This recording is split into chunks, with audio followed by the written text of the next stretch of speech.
Perhaps she wouldn't have bought a press if she didn't have the additional motivation of helping her boyfriend. For years, Nin had funneled her husband's money to support Henry Miller and other artist friends. Her decision to establish a press... Wait. Did you just say she funneled her husband's money then to help her boyfriend? Yeah, basically, yeah. I do love a love triangle.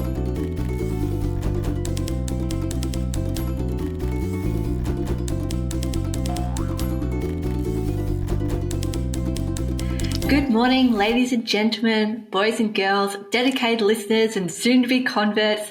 Welcome to the Pleasure of the Text podcast, a shared imaginary space where readers and writers make meaning together. We're your hosts, Shannon and Gareth. Good morning, Shannon. We've been away, haven't we, again? You've been adventuring all over Australia. That's the impression I have. Don't burst my bubble. All over Australia, having adventures, living off the land. And I have been slowly shaving my face for 3 weeks because, there's a lot of beard there. And in a way, they were equally exciting adventures. One could argue otherwise, but we're not going to go into that. And you've ruined our branding, Gareth, with the shaving of your face. Yes, I have. I didn't think it through.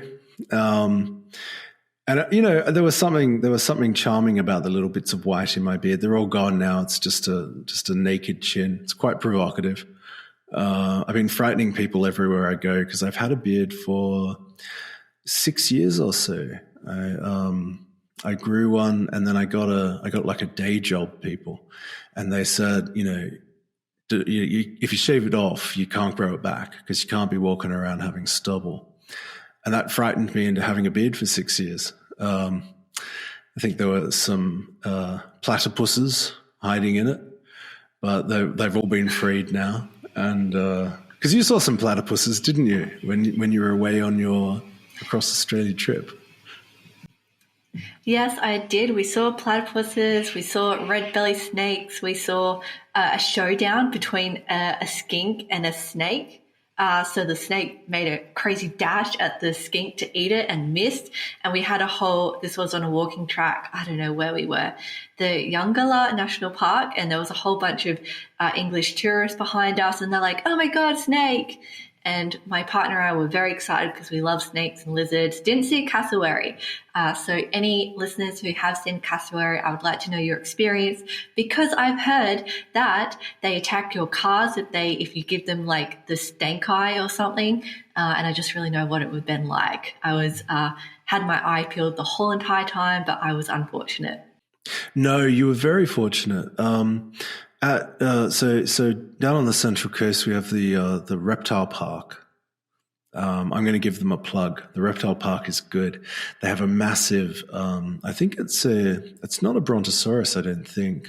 It's like obviously not a real one, but it's to size. It's gigantic, and it's on the side of the mountain.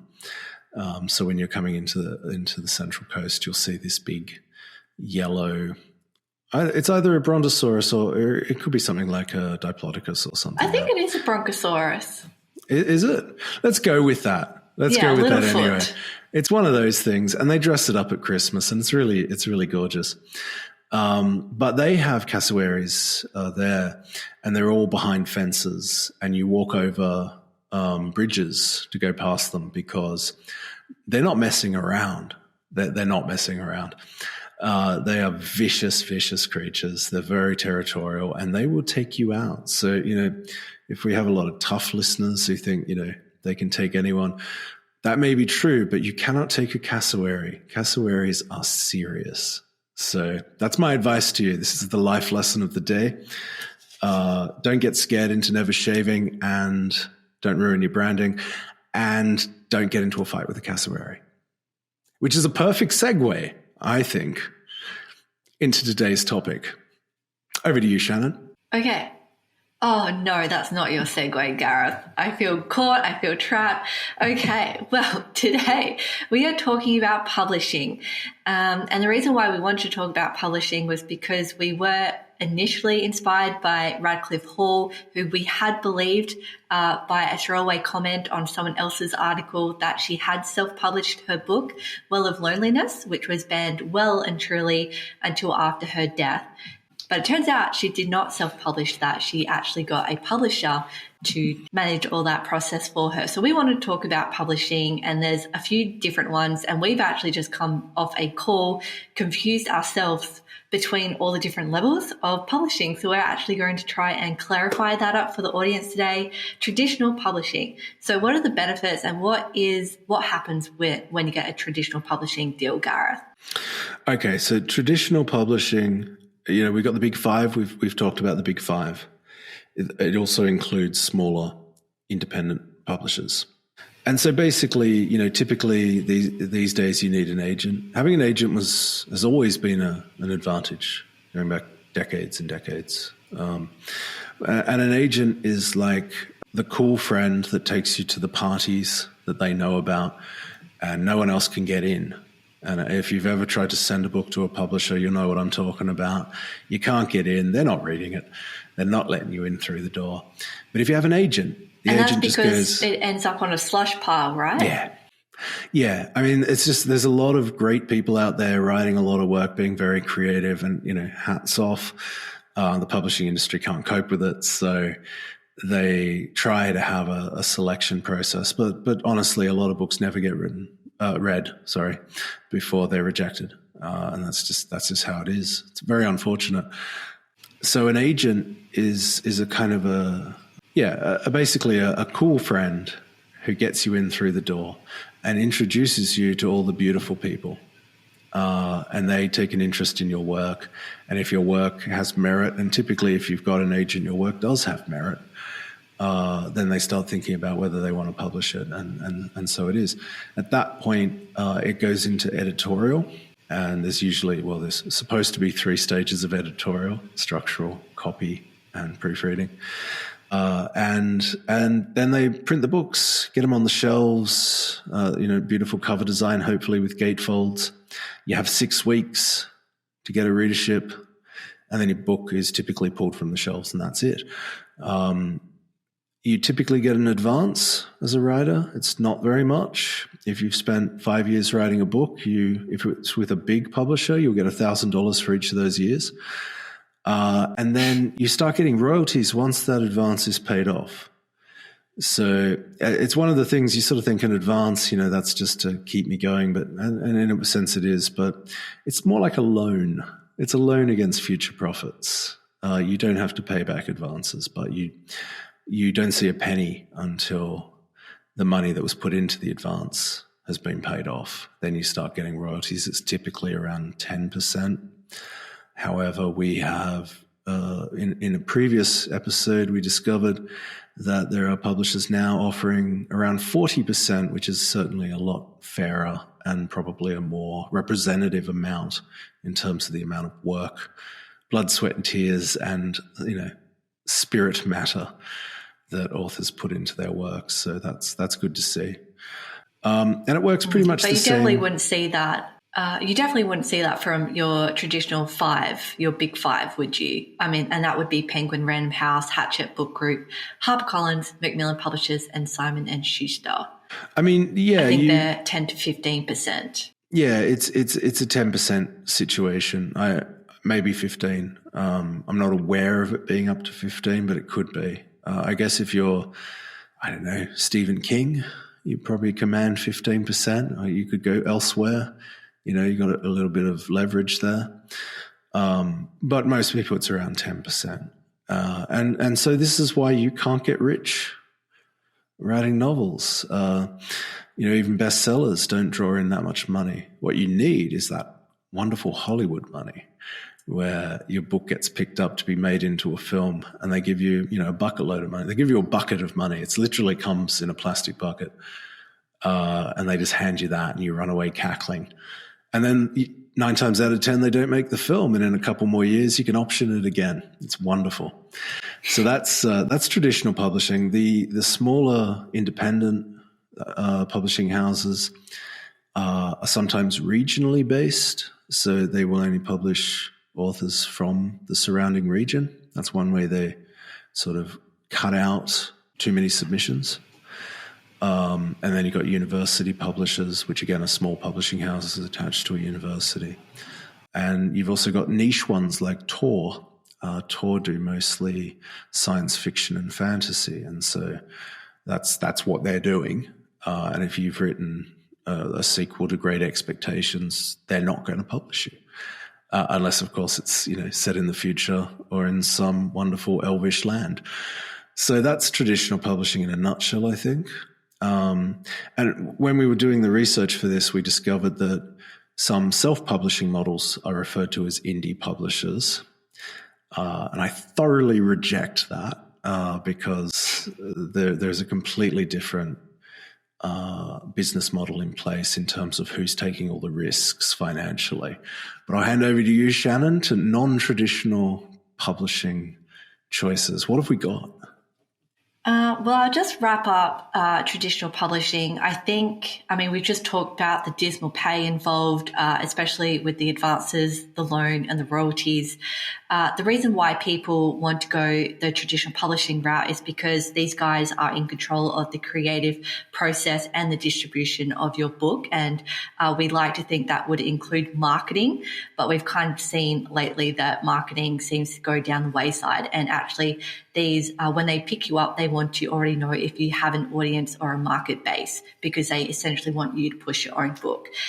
Those are the pros. If you aren't lucky enough, or your work is so creative and such a masterpiece that no agent is going to pick it up, or a traditional publisher, because they're unsure of what they have their hands on, essentially, a lot of authors can choose to go down the self-publishing route. And what that essentially means is that all the work is up to you, and that is involved in getting your manuscript to the best possible version of itself it can be through all the editorial team, and you have to go find that editorial team. And additionally, as well as that, you have to make the connections with the bookstores and the distribution and the marketing yourself. So that is what self-publishing is. Now, if you don't want to do that, your option then is to go to maybe the hybrid model, where you can pay a fee to someone who will take on that manuscript for you and get it to printers and get it through an editing process. And you've got to be wary here, because what has come up with these hybrid models, there are a lot of reputable ones, but you have to, do your research on it. And it's something called vanity publishing. So we've actually had colleagues of ours that have gone down that route. And essentially, vanity publishing, what are your thoughts on vanity publishing, actually, Gareth? Don't like it. No, I don't think it's a good model at all. Because essentially, you are covering all the costs. You give up an enormous amount of control and you cover all the costs yourself. So all the risk is yours. And I don't think that's a great model. With self-publishing being so manageable these days, I would say it would be reasonable to say always go self-publishing over vanity publishing. I don't think there's any competition in that. There are self-publishing services that will do a lot of the work for you, but they're kind of working for you in a less authoritative way. You're kind of telling them what you want, they're making it happen using the resources they have. That's a bit better, I think. But yeah, I think basically, if you're going to go for traditional publishing, you want to know that they're going to back you, they're going to push you, they're going to use all the resources that you don't have, that they do at their disposal to help you be a success. If they're not going to do that, it really begs the question, why not self-publish? What's the difference? I think, especially for me and probably you, Gareth, because we're writing our own pieces, this is a common question for writers and us as well. Which road do we go down? Would you go down the traditional publishing or self-publishing? And so we jumped on trusty Google to see successes of people who have gone down that self-publishing route. And we have a few names that we would like to talk about. And I think going back in time, would you say Jane Austen is before Beatrix Potter? Maybe we should go chronologically here. Well before Beatrix Potter. Yeah, let me tell you about Jane Austen. And we've talked about Jane Austen before. She's, I think I've said she's not one of my favorite authors, but goodness me, she's important. And so she self-published most of her books. Now, the options she went with were to publish by commission and by copyright. So the copyright model is where you write a book and a publisher buys it for you outright. And that's it. It's their book. They get all the money thereafter. So they pay you quite a bit, relatively speaking. The commission model is a lot more like self-publishing in that you cover the costs and the publisher uses the resources at their disposal. You put out a book and you share the profits. So Jane Austen mostly chose to publish by commission. She sold the copyright of Pride and Prejudice, which was a huge mistake. I found this rather terrific article called Jane Austen's Publishing Journey. And I recommend you seek it out. It's from janeaustenworld.com.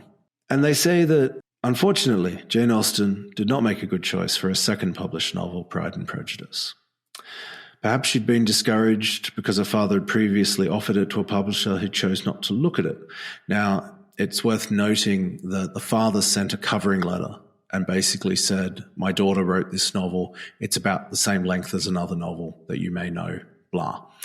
And that's all he said. And so, he didn't sell it very well. And this is where agents come in handy. They do a bit more work than that. So she sold the copyright of Pride and Prejudice to Thomas Egerton. They paid her £110. Then they paid all the costs of publishing and took all the profits. The first edition was published in 1813.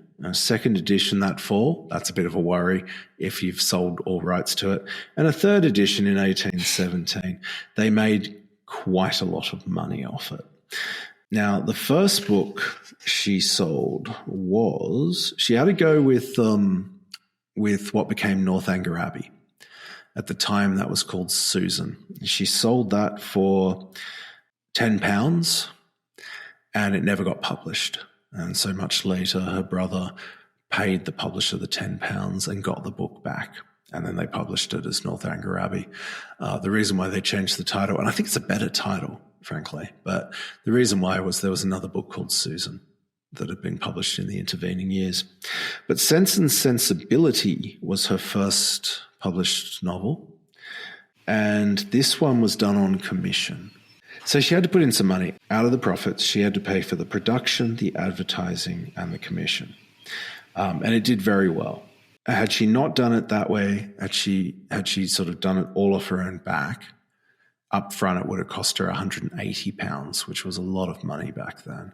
To put that in perspective, her annual allowance was £20 a year. So this was Egerton again. And again, 750 copies were published in 1811, which was a really large print run back then. By 1813, the copies were sold out, and Austen had earned £140 in profits, which is not that different to Pride and Prejudice. She got 110 up front, and that was it. The difference is that Sense and Sensibility continued to get republished, and she kept getting money from it up until her death, and then obviously that went elsewhere. That's kind of the gist of her publishing journey. I think she worked out pretty quickly that giving up the rights to her books was not the way forward. One of the advantages for Jane Austen in self-publishing was, she kept control. She got to decide what was working and what wasn't working. And really, once she became quite popular, she had a bit of a failure with Emma. Emma didn't sell well, and neither did Mansfield Park. But again, she maintained control. A lovely little end note that I want to share. I'll just quote it directly. A professor writing for the British Bank has estimated that Jane Austen's lifetime income from her books was around £631 before tax, or £575 after tax. Thank you, British taxation system. That's just a little more than the average yearly salary for a country clergyman.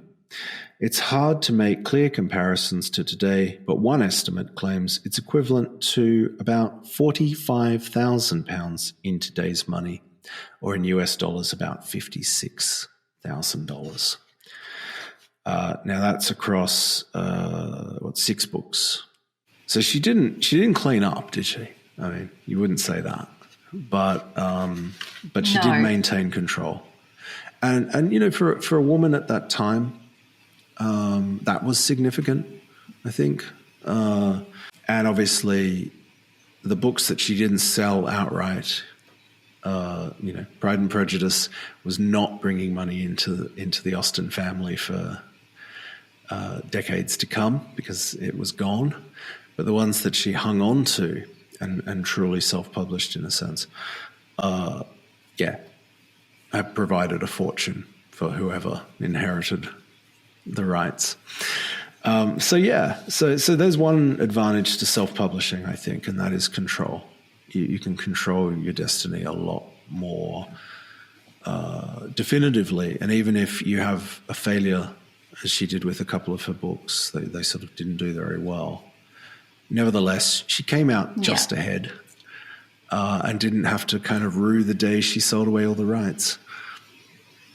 Yeah, I actually think it's a similar story from Jane Austen to Beatrix Potter. So again, we have a female author in the 19th and 20th century, and she had a vision, and she decided to self-publish her famous book, Peter Rabbit. And initially she did try to get access to an agent and a publisher, but they rejected the book. But she had a vision, and I'm going to read a little bit so people can understand. But initially, from rejection to now, this book, Peter Rabbit, has sold over 45 million copies. Jesus. Which is just, crazy. I know, right? But everyone knows Peter Rabbit. In 1893, when she was 27 years old, Potter wrote a charming letter about Peter Rabbit to Noel Eastwood, the son of her former governess Annie Moore. It was one of several letters Potter wrote to Moore's children over the years. They were so well loved that Moore suggested that they might make good children's books.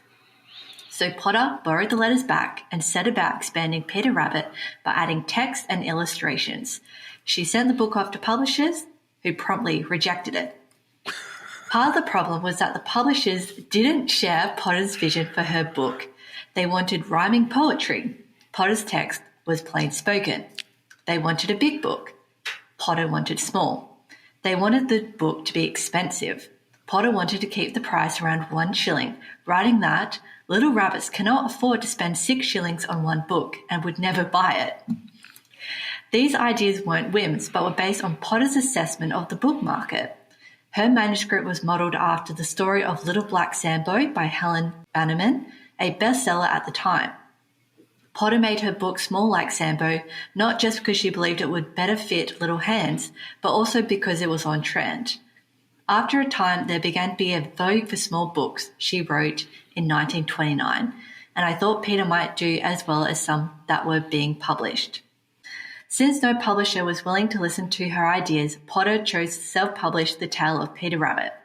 In September 1901, she ordered 250 copies for £11. A few months later, she ordered a second printing of 200 copies. In between, the publisher Frederick Warne & Co., which had previously rejected her, began negotiations to publish the colour edition. By self-publishing, she was then able to show the Warne brothers that the book was a success. And then within the first year, Peter Rabbit sold over 20,000 copies. So I remember you saying that Jane Austen printed 750, and that was a considerable amount for a book. And again, to 20,000 copies for Peter Rabbit within its first year. That's, I mean, a bit of time had passed, but that's an impressive number. Absolutely. I must say, sort of fallen in love with Beatrix Potter just from your description of her. Doesn't she sound marvelous? Oh, I wish I could find it, and I'll actually put it in the show notes, but she wrote a very funny letter back to her publishers once they had signed her on, saying a bit sarcastically that she was right, and, you know, there must be a lot of Peter Rabbits jumping around, and rabbits are very popular nowadays. So she had a bit of cheek to her, which I very much love. Yeah, that's gorgeous. Yeah, so, I mean, I guess those two, Potter and Austen, really tie together well in terms of, I mean, Potter particularly had a very strong vision for the product, as well as an art form, but also as a commercial property. She seemed to have a very clear sense of what she wanted to achieve. So self-publishing made sense. And she seemed to have a finger on the pulse of what the market wanted, more so than the publishers. So I think there's a lot in that, going down that self-publishing route. The next author I want to talk about, completely different end of the spectrum, from a lovely children's book to incredible erotic BDSM type of novel. And if you haven't already guessed yet, it is 50 Shades of Grey by E.L. James. And, we are talking about successes of self-publishing on this podcast, and I think this is one of those ones as well. So it has to date sold over 100 million copies. And, we sit back here, Gareth, and we're like, how is that? Because a big complaint about this book, E.L. James, I mean, you're a millionaire. You can't be too worried about what we say in our little podcast. But the editing is not great. There's a lot of issues with her books. And yet it's a very much loved series by people and by the sales, as we can see. Now, where did she begin? E.L. James started off as a fan fiction. She started off as a fan fiction writer. She was very much inspired by Twilight, so Stephenie Meyer's chase teen vampire romance. And she even was publishing online under the name of Snow Queen's Ice Dragon, erotic stories about the characters. And I've just got to start reading from this article, which really kind of elucidates what I think is my conclusion based on self-publishing and success. Mm-hmm. For reasons that are still baffling to James, her work went viral. She changed the characters' names to avoid copyright infringement, and in 2011, a small Australian publishing house agreed to publish her story and saw a ton of success in her first year. In fact, within 1 year, she received a traditional publishing deal, and the rest is history. The book sold so quickly in Britain that the printers ran out of silver ink for the iconic black and metallic grey covers, which James designed herself. In the United States, Vintage printed more than 1 million copies a week to meet demand, overwhelming its paper suppliers. So I think part of Elle James' success is because she was publishing online. She already had a fan base, and when she published her book on Kindle, she already had that fan base that followed through, and then a publishing group picked her up to publish her book. So she already had that fan base. But beyond that, I can't say why this book, out of all the other books, has been quite a success. What do you think on that one, Gareth? Well, they say sex sells, so I mean, that might be part of it. And it is interesting that she went from sort of publishing in forums to publishing digitally through Amazon, to more traditional, or at least hard copy publishing thereafter. That does seem to be a sensible trajectory in terms of managing risks and potentially gaining rewards. It is a little bit of a mystery to me why she's quite as successful as she is, because there's a deep well of very interesting erotica floating around the bookstores. And I do wonder if people might be surprised what they could find if they look a little further afield, stuff that might make her seem quite tame and, a little bit less appealing. But, who's to say? It's an amazing achievement to have gone from forums to, mega sales. And this was not the case with, I'm jumping onto your wagon. This was not the case with Anais Nin, which seems like a good pairing to me, because she wrote. Nin was a diarist, but she wrote a lot of commissioned erotica during her lifetime, and she found it quite difficult to get published at times, and certainly. Anais Nin Press, which I'm not going to talk about actually because it's not as interesting as Gmore Press, which we will talk about. But she basically had two self-publishing attempts. The second one was very much about keeping her own work in print because it frequently was falling out of print and never sold as well as I think it should have. And certainly, if you enjoy E.L. James and you enjoy erotic fiction and that sort of thing with a bit of an edge to it, Anais Nin is a really good option to look at. Much better writer, arguably, and arguably much more interesting subject matter, but very much the same sort of thread of sexuality running through it. So she had the Anais Nin Press, and that was a very confusing business. But before that, she had Gmore Press, which ran for, can I do the maths? I can't do the maths. 6 years. 6 years from 1942 to 1947. I'm going to read you just a tiny bit. It's actually from the Gmore Press website, which is a weird thing because it doesn't exist anymore, but it does exist as a website. I think it was created by someone who appreciates her work. But as far as I know, Gmore Press doesn't produce anything anymore.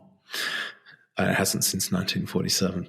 Anyway, Anais Nin fled France before the German invasion for New York, and unable to find a publisher for her works, she resorted to self-publishing. Nin had never intended to become a printer publisher of her own work.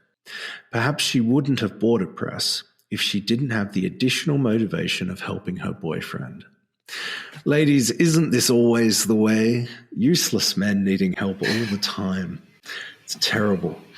For years, Nin had funneled her husband's money to support Henry Miller and other artist friends.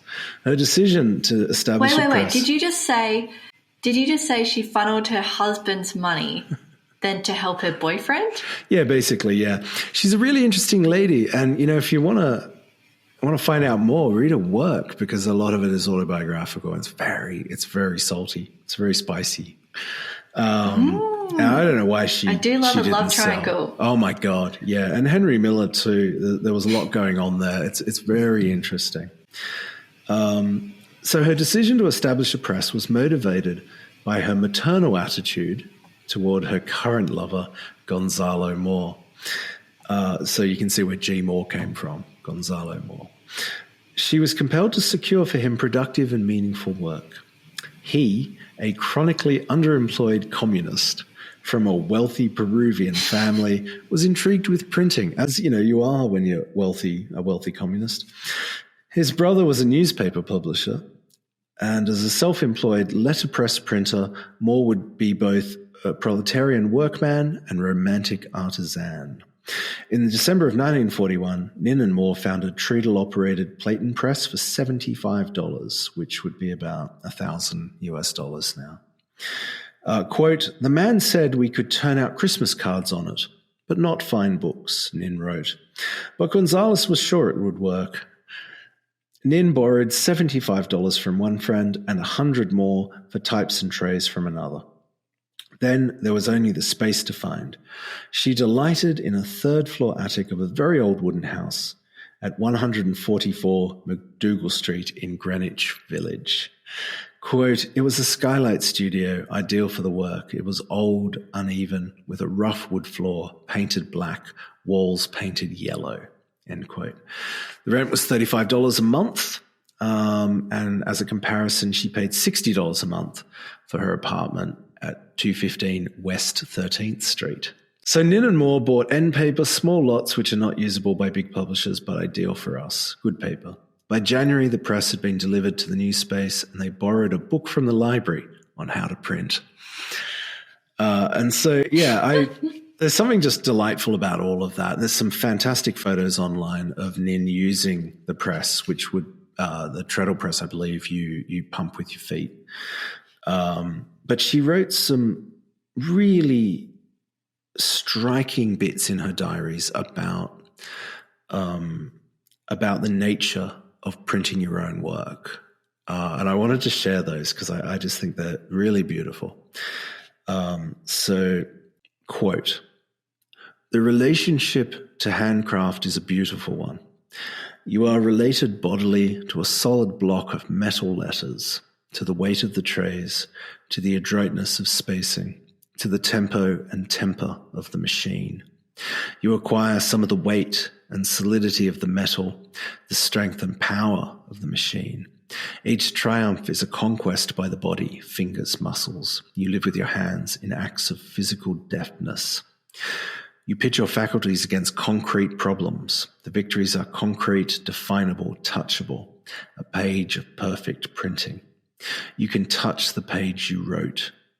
We exult in what we master and discover. Instead of using one's energy in a void against frustrations, in anger against publishers, I use it on the press, type, paper, a source of energy. Solving problems, technical, mechanical problems, which can be solved, unlike dealing with publishers, apparently. If I pay no attention, then I do not lock the tray properly, and when I start printing, the whole tray of letters falls into the machine. The words which first appeared in my head out of the air take body. Each letter has a weight. I can weigh each word again to see if it's the right one. I use soap boxes as shelves to hold tools, papers, inks. I arrive loaded with old rags for the press, old towels for the hands, coffee, sugar. The press mobilized our energies and is a delight. At the end of the day, you can see your work, weigh it. It is done. It exists. I don't know. Isn't that gorgeous? It is very gorgeous. I could imagine doing that with my own work. There is something that I think we have lost with word processors and computers. You don't hold the thing in your hands. You don't see the work you've done, like carpentry or something similar to that. Oh, it is so different. And finding a way to that is something that might be a good thing for writers in general. I mean, I've always found handwriting and then typing what I've handwritten, there seems to be a disconnect. A different version of me types out what the previous version handwrote. And there's sort of a conversation that goes on almost. And likewise with editing, I prefer to print out things that I edit and draw little notes all over them. It's like the handwriter comes back and goes, no, you've done it wrong. Here, let me put in these corrections. And then, of course, you enter them in through the word processor. And that version of you takes up control again. But there is this idea, and she has one other thing I'd like to read to you. This is a little bit shorter. But this really grabbed me. Okay, so... quote. So this was 3 months later in April. In her diary, she wrote, quote, "Take the letter O out of the box, place it next to the T, then a comma, then a space, and so on. Count page 1, 2, 3, and so on. Select the good ones while Gonzalo runs the machine, day after day. We are nearing the end. I have difficulties with the separation of words, and it is a problem in setting type. My separation of the word love into LO and VE became years later the favorite of the fault finders. The rewriting is often improved by the fact that I live so many hours with a page that I am able to scrutinize it, to question the essential words. In writing, my only discipline has been to cut out the unessential. Typewriting is like film cutting. The discipline of typesetting and printing is good for the writer." Isn't that an interesting idea? It is. I think The act of creating something amazing and beautiful is having that time and space to connect with it and just sit with it, as opposed to just always being in a rush, which I think we are nowadays. Yeah, and I've been thinking a lot about this. It's been plaguing my dreams. I was thinking, how we can't all get these printing presses and pump them with our feet and create our books that way. But try this at home, folks. This is the idea I have. So this ties it all in together. I know you can get these magnetic letters, little blocks. And I believe that they are often marketed to couples to leave sexy messages to each other in little blocks on the fridge, etc. So this feels very appropriate, right? Buy a whole bunch of those. Cost be damned. Buy a whole bunch. And when you write a page of whatever you're working on, put it up on the fridge, one letter at a time. Space it out, just like you're typesetting an old printer. And see if you don't make last-minute changes. Bless you. See if you don't make last-minute changes, because I think that might be the case, that when you fill each letter and you place each letter down to be read by your significant other later that day, there might be some moments where you go, you know what? This is another editing process and I need to make X, Y, and Z changes. And I think that would be really interesting. I intend to try this myself in any case, because Nin was very moved by it. And, she's a pretty wise lady. So I'm going to give it a go. And I reckon everyone should try it at home. Okay. Well, I'll let Jo know that she won't be expecting any sexy messages. No, not sexy messages. Just the nonsense I'm writing. You could also use a Scrabble board, I suppose. Not the board, but the pieces. Get yourself a little felt back. Oh, that's a good idea. A bit cheaper. I reckon you would get a lot of cheap Scrabble boards from op shops and just collect a whole bunch. Yeah, and they actually weigh the letters, don't they, in terms of their value. E's are worth 1, F's are worth 4. It's amazing I know this. So you could always count up the weight of each page in terms of its letter value. Because the value of the letters is in their uniqueness. And I wonder if there's anything in that. Like, if you're a writer who's really using language to its fullest, you probably get some X's floating around in your writing, wouldn't you? You get some Z's slipping in there somehow, mysteriously. So that could be an interesting exercise to see what the average page you write is worth in terms of its Scrabble score. I think we should maybe make some games, or, we should make our own words for people to buy on our website, just another way to make money. Talking about money, I'm going to segue us to talking about Andy Weir. Something that I missed on talking about E.L. James was that most of her money from her success, including her book, it has sold over 100 million copies, but she got a great movie deal. I believe it was from Paramount, and I think they paid almost $10 million for that. Yikes. And she also made a significant amount of money from merchandising. So they even had a special teddy bear that was a 50 Shades of Grey teddy bear that came with plush handcuffs. So, yeah. And I think that's mostly how Lucas makes money, right? Because he owns the merchandising. Yeah, with Star Wars, somehow he knew to bargain for the merchandising, which was really incredible at the time because merchandising wasn't so profitable. Don't know how he worked that one out, but that worked out really well. And then, of course, that allowed him to create his special effects studio. And I suspect that's where most of his money comes from now. It would be interesting to find out. And another a successful author, self-published, and he also got a movie deal within the same week. So we're within 4 days of publishing, getting a traditional publishing deal. And this is Andy Weir, who his movie, The Martian, grossed in $630 million worldwide. So again, his story is interesting.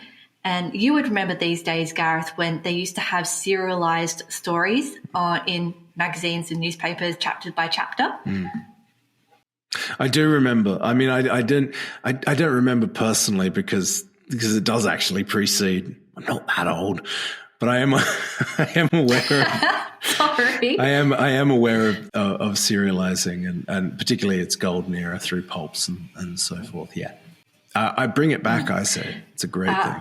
Yeah, well, I actually think this is something that I'm going to recommend to authors and aspiring writers, because we've seen it worked for E.L. James, it's worked for Andy Weir, and I'm going to talk about another author a bit later on, but it generally seems to be, instead of going after the gatekeepers of the publishing industry, so you have your agents, which are incredibly difficult to get. If you send unsolicited manuscripts to a publisher, you're going to sit on the slush pile, and it's very unlikely that you're going to get read. But again, we do have survival bias in these authors that we are talking about. But Andy Weir's story, he originally worked, actually, I think he's quit now, but he was working as a software engineer. He took 3 years off that job to write a novel, and during that time he sent multiple letters to agents, to publishers about his novel that he'd written. Didn't see any success, so he went back to his job, and then in the meantime he just convinced himself that this would be a hobby of his. He never believed that he would get a traditional publishing deal, so he created, in his own words, an abhorrent website where he, depending on how he was feeling, he would release serialized chapters of his book that he was working on, The Martian. And during that time, he would get emails from fans begging him to keep releasing and actually talk to him about some of the science that he had introduced into the novels. So he actually, I think the terminology you would use he crowdsourced the science and technology behind his book that he used, to the point that when he finished, people sent him emails saying, "We hate your website. I can't figure out how to download your book. Can you please just make it available on Amazon?" Which he did.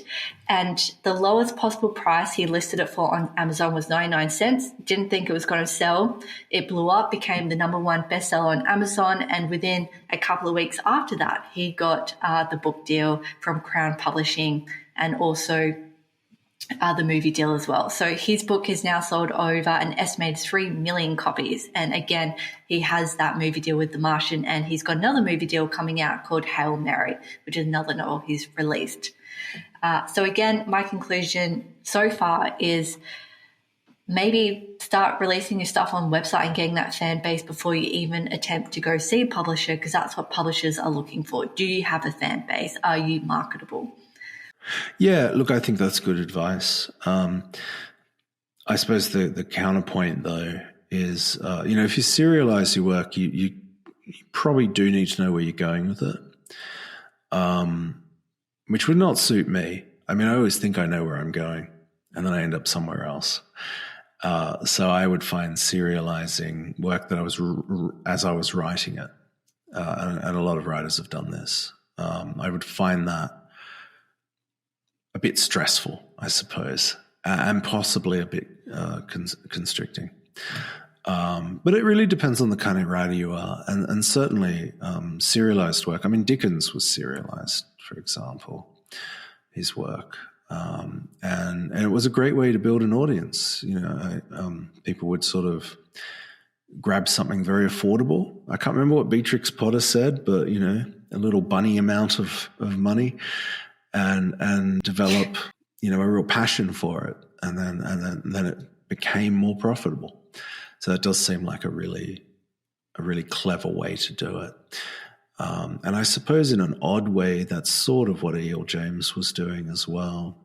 In a way, I mean, she was producing work, but it's working way up through the platforms. And yeah, you establish that you do have a readership, and your work is tested, I suppose. So that does make a lot of sense. And when I was researching for Andy Weir, because you brought up the question yesterday, but why are these people successful, especially when you talk about someone like E.L. James? An article that I read brought up these are specific niches. I potentially do believe this for Andy Weir. So his books has been backed up by credible scientists who said, yes, we could go to Mars and using this technology that you've brought up. So everything in his book is realistic and it's been scientifically proven. So they mentioned just having this level of niche within your market. And I don't know if you would say that E.L. James had a niche. I don't know if mummy porn was around before then. I mean, you had Anais Nin, but no one's heard about her. So I don't know if that particular reasoning works for E.L. James, but for Andy Weir, definitely he had a particular niche that people were desperate to get their hands on. Yeah, and I mean, to my way of thinking, it doesn't make any sense. There have been some fantastic erotic writers. None of them have ever tended to do very well. Hard science fiction, as far as I can tell, does not sell as well as soft science fiction in general.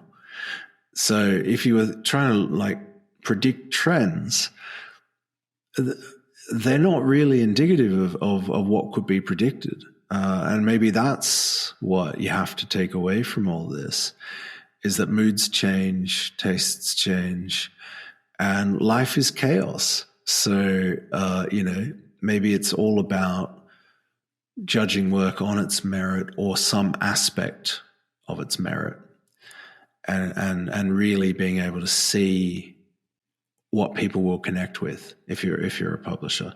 That looking at trends and the way things have gone in the past is not the best indicator for where things are going to go in the future. But for authors, I mean, what should be clear by now is that there are no experts going, oh, we know what's coming next, because they don't exist. It's completely random. So if you think you've created something great, you should believe in it. And if a publisher says, no, it's rubbish, well, they've been proven wrong so many times. They could be wrong again. They might not be, but they pretty much could be. So, yeah. But that does leave... And following on that, don't waste your time or your money on books titled How to Write a Bestseller, because they don't know what they're talking about. Yes, I saw one of those in the secondhand bookstore and I almost bought it for this podcast. And then I thought, come on, Gareth, you need to buy shaving cream. Can't afford to be buying these books just for laughs. I did read through it, in the store. And if you'd been there, you would have heard a few chuckles, a few wry chuckles. It basically was giving examples of successful books, picking out key scenes and saying, write it like this, whatever you're writing, write it like this, and then you'll be good. And again, history proves to us again and again, just bashes us over the head with the idea that there are no established structures that are permanently successful. So, in fact, that's a terrible book to look to for any sort of advice. But my last one is the Hogarth Press. The Hogarth Press was run by Virginia and Leonard Woolf. I'm sure we've talked about Virginia Woolf before, certainly in terms of free writing. Again, I'm just going to read you a little quote. I don't have a lot to share quote-wise this time, but I thought this was quite amusing. This is from the British Library, very reputable source probably. On the afternoon of the 23rd of March, 1917, Leonard and Virginia Woolf were walking down Farrington Road in London when their attention was caught by the window display of the Excelsior Printing Supply Company. Excelsior! They had been discussing the possibility of taking up printing for a while, and towards the end of 1916 decided they would definitely do it. They'd even gone as far as inquiring about enrolling at St. Bride's School of Printing, only to be turned down because courses were only open to trade union apprentices whose numbers were strictly controlled. Nevertheless, undeterred, they entered the small printing supplier and explained their plight.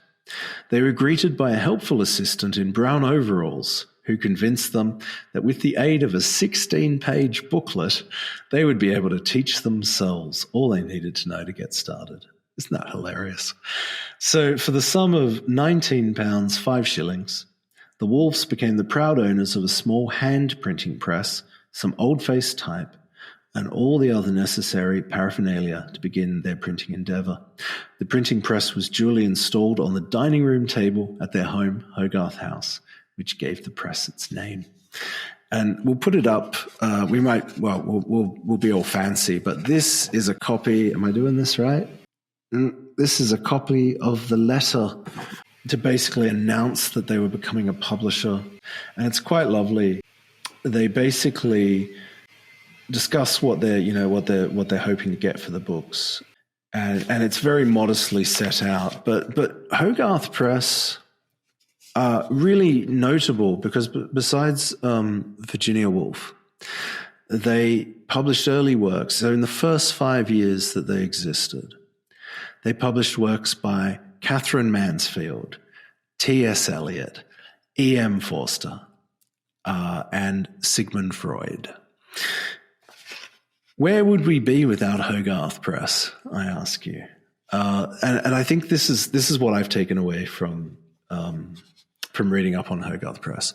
It was a vehicle primarily for Virginia Woolf, but unlike a lot of those exercises, they actually did print other people's works as well. And small publishers, small independent traditional publishers, this is very much their space. It's certainly true today too, that if you want to find interesting writing, new writing, sometimes old writing that's been reprinted, but if you want to find the interesting stuff, and I know I'm hanging myself here in terms of future publishing, but you don't go to the big five, folks. You just don't. You don't bother. There's very little interesting stuff coming out of the big five, in my opinion. All the really interesting stuff, all the interesting names that we may one day remember as key writers of our era are getting published by small independent publishers, much like Hogarth Press used to be. And I think that's that again. We talked about previously, Shannon. If you want to impact the literary scene, start a publishing house. So by all means, self-publish, which is a great thing to do, says Jane Austen. But also maybe publish your friends. Maybe expand it a little bit to some works that interest you, that you're willing to get behind. Form little cooperatives and help, with other writers and help each other by marketing each other, spread the load. And you never know what kind of effect you'll have. But yeah, that would be my final entry into self-publishing, self and other publishing. I think there's some value to that concept.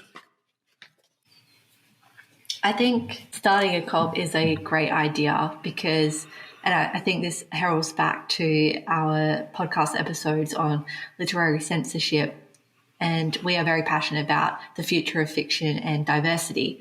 And as you said, Gareth, if you go to the traditional publishing houses, the big five, I'm talking about in particular, not only will you get shortchanged on your advance, depending on how big you are or how successful they think your novel is going to be, they're most likely not going to be that interested in incredibly creative works. They want to know, does this match something that we've sold before? Because we care about our bottom line. In the end, they are a business. And I think co-ops and starting our own publishing houses, we can move forward fiction and the literary world in a lot of ways. Yeah. And I mean, a problem shared is a problem halved or quartered or fifth, depending on how many people you start working with. And I would think that for a lot of writers, if they found their tribe, they talk about finding a tribe, it does actually make sense. If you're writing with other people or next to other people, and you're sharing your work with them and they're sharing their work with you and you like what you're seeing from them, why not team up and help each other get published?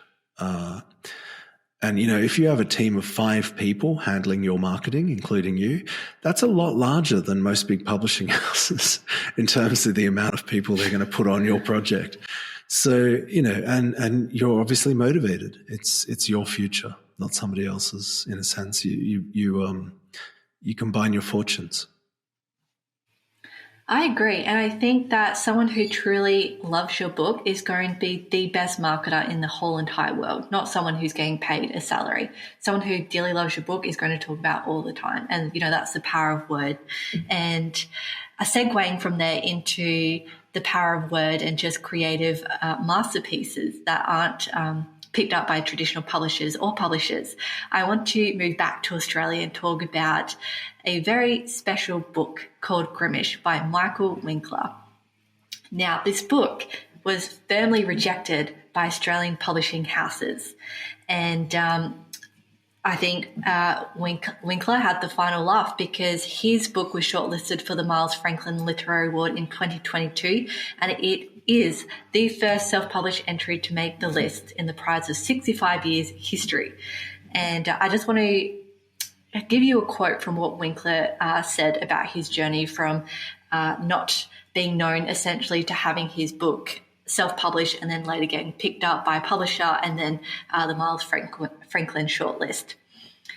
Quote, "I was told it was worrisome and acquired taste. One publisher called it repellent." End quote. Winkler recalls some of the more pointed rebuffs. Quote, "Everyone said there was no way they could sell it." End quote. So what he did, he paid for 500 copies of his book and he promoted it on social media and to his friends and family, and he eventually was able to sell all those copies. And it wasn't until the Miles Franklin that he was able to get picked up by a publisher. But given that people did buy those 500 copies and he ordered another print run, people loved this story. And again, we got that classic tale from publishers saying, there is no market for it and no one's going to want to buy this book. And to be fair to the publishers, it's about an obscure boxer in history no one's ever heard of, really. And yes, it imagines the empty bits of his, like what little there is of his life story that one can glean from history. It imagines around that. And it's very experimental. It includes a talking goat. Don't ask me why. And to be fair to publishers, I can see they might go, well, who's going to buy this? Look at what sells right now. But again, you just don't know. And this has done well. And, you've kind of got to be in it to win it. Like you've got to get your work out there. And I think Winkler, if he'd been around when they started off, Winkler's the kind of guy that Hogarth Press would have possibly pushed whilst expecting it not to work out. And certainly, I believe Allen and Unwin published Lord of the Rings expecting it not to work out. And look how that worked out. So, really, I think maybe the lesson here is that you got to sort of suck it and see. So if there's a way to get your book out into the world, worst thing that can happen is it won't sell. I think Winkler is a slightly different story to Andy Weir and someone like E.L. James, because Winkler actually won the Calibre Essay Prize, which is a pretty phenomenal prize, quite a big money prize pool through the Australian Book Review, which is one of our literary magazines here. He won that in 2016 with his essay called The Red Whale. He also works as a journalist. He's done essays and book reviews on a lot of our magazines, such as the Sydney Morning Herald, Mianjin, Overlander. So he was already kind of in that space. People knew about him, and he still had this trouble of getting his book presented even to Australian publishers, which I find very interesting. Yeah, I mean, it is. I suppose they don't think that any of that counts for anything in terms of a book readership, but I wonder if it shouldn't, or I wonder if it wouldn't. Like if you sort of, a battle-hardened writer, and it's true that when you write for publication, articles and so forth, you really do get a certain match fitness. I was actually thinking just the other day, Shannon, that I was going to maybe start looking into writing theatre reviews again, because it really does keep you on your toes. You've got no time to be precious. You just have to, between research and final draft is a few hours, and you've got to get that stuff done. You've got to get it out to the editor, and hopefully it's not going to be terrible. And you find that the more you do that, the more adept you are at pulling things together quickly. So he would have had all that skill. And for something as weird as Grimish, and Grimish is a weird book. It's a book I'm tremendously excited about reading. I got a copy for my birthday, which was recently, folks, so happy birthday to me. I think that, I love boxing. I love the history of boxing. So it very much, and I love talking goats. I mean, who doesn't? So it's very much suited to me. But I think a weird book like that, you need a writer that actually does have writing experience, a lot of writing experience, pulling things together, maybe even under a bit of pressure.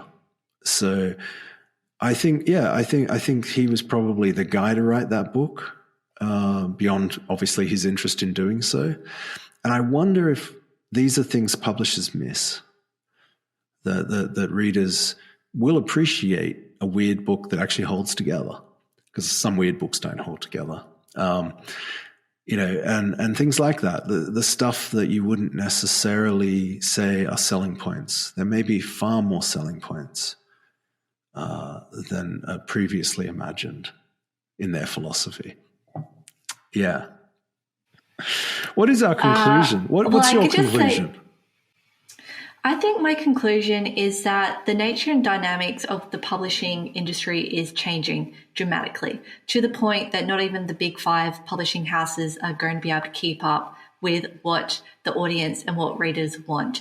So I don't think that people should wait knocking at the door of these gatekeepers anymore. I think that more people should be open to self-publishing. And I say that with a bit of a caveat, because I think if you're going to self-publish, do it right. Go get yourself an editorial team, pay that money, even though it is going to be a bit of money up front, but please produce good stuff because people want to read it. And I know personally for myself, I'm probably going to be going down that self-publishing route, and especially reading a lot of these success stories. But I am mindful, and I do want authors to be mindful that anything you write is not going to be a guaranteed success. A lot of this is up to luck and changing tastes, unfortunately. I mean, who knows? Who's not to say that your book is going to be famous 100 years after your death? You just don't know. And I think if you want to go down this avenue, you either need a very rich Patreon or a website page where people can donate to you and support you, or have a wealthy spouse. And you should be writing for the enjoyment of just writing, not expecting that you're going to get a big hit. But fingers crossed, everyone does. Yeah, I'd agree with all that. I mean, the joy of writing is in the producing of the writing, or at least it is for me, and I think it is for a lot of people. So the idea of producing a book as well, being involved in that process, it is quite appealing. Maybe working with designers and seeing what they come up with, and sort of saying, this is what was in my head, for a cover or some sort of image.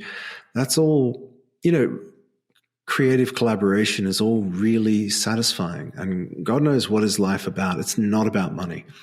So I think there's a lot of appeal to self-publishing. And certainly, there's nothing wrong with going with a traditional publisher, particularly if they rate you and actually, want to put in effort into getting you out into the world. That's terrific. But history is full, jam-packed with writers who were ignored, who later became significant publishing successes. And so, you could be one of them. And there are certainly a lot of very great writers who chose to self-publish. There's no shame in it. I know when I was younger, the way it was presented to me was if you self-published, it was the same as vanity publishing. And it was just because no one would really actually want to publish your work or read it. But that's not true, is it? It's a little bit of a fun myth that helps, publishers maintain a good grip on the industry. And I also just want a big shout out to independent publishers, because they really, there are some stunning independent publishers who put in huge amounts of effort and pick writers that are perhaps not always very safe bets at all because they believe in what they've written. And I think when you have an ally like that, it's nothing to, nothing to sneeze at. It's a great thing. But, it doesn't happen for everyone, and that isn't always based on merit. So yeah, I think we're giving self-publishing a thumbs up and saying thumbs up to self-publishing. It's good. And also check out smaller independent publishers. So a big thumbs up from us for self-publishing. And next fortnight, I think we were going to do something slightly different because we've actually been podcasting for 1 year now. And I think we wanted to talk about all the lessons that we've learned and takeaways and advice for other people that want to have their own podcasting platform. Does that sound like a great idea, Gareth? That does sound like a great idea. I did not know we were doing that. You probably told me and I've forgotten because, there was that gap. And really a gap of more than 5 minutes. I forget what's happening. So yes, I'm 100% on board that. I think I feel like we've learned a lot. I feel like our mistakes are on the screen too for everyone to enjoy. So I think we can speak to those. Have a clip show of awkward moments and 3 weeks later signs, things like that. Yeah, no, I think that would be a lot of fun. And then the week after that, we're going to do the sort of companion piece to this podcast, which will be about self-suppression, I suppose. Writers who wanted to get rid of unpublish themselves, essentially, which should be a lot of fun.